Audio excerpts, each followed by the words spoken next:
అది మాత్రం వాస్తవం. Praise the Lord. గోధుమ గింజ భూమిలో పడి చావకుండిన ఎడల అది ఒంటిగానే ఉండును, అది సచ్చిన ఎడల విస్తారంగా ఫలించిద్దంట. అంటే యేసుక్రీస్తు వారు భూమి మీద ఉన్నప్పుడు సేవ కంటే కూడా ఆయన చనిపోయి తిరిగి లేచిన తర్వాత అద్భుతమైన సేవ జరిగింది. యేసు ప్రభు వారు ఉన్నంత కాలము భూమి మీద ఆయన వరకే సువార్త చేసి ఆయన వరకే వెళ్ళారు.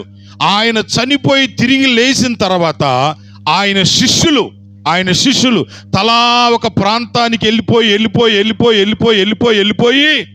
మన భారతదేశానికి కూడా తోమా వచ్చి నీకు నాకు బైబిల్ అందేటట్టు చేశాడు.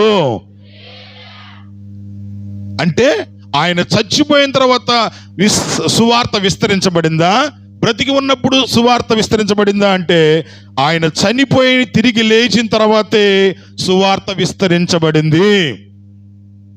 అంతవరకు బాగానే ఉందయ్యా, ఇప్పుడు మేమెందుకు చావాలా, మేము బాగానే ఉన్నాం కదా, ఇప్పుడు మమ్మల్ని ఎందుకు చావమంటున్నావు అని మీకు ఒక ప్రశ్న. అవును, మనలో కొన్ని చావాల్సినవి ఉన్నాయి. నెంబర్ 1 ఏం చావాలంటే మన అహం చచ్చిపోవాలా. నెంబర్ 1 మన అహం. నెంబర్ 2 గర్వం, మనలో ఉన్న గర్వం అనేది చచ్చిపోవాలి. తర్వాత మన స్వార్థంతో కూడిన బ్రతుకు చచ్చిపోవాలి. స్వార్థముతో కూడిన బ్రతుకు చచ్చిపోతే నిస్వార్థంగా దేవుని సేవ చేయగలుగుతావు. Praise the lord. స్వార్థం అంటే నాకు, నా పిల్లలు, నా ఇంటి వారు, నా వారు. నిస్వార్థం అంటే అందరూ అంతటా అందరూ నా వాళ్ళే.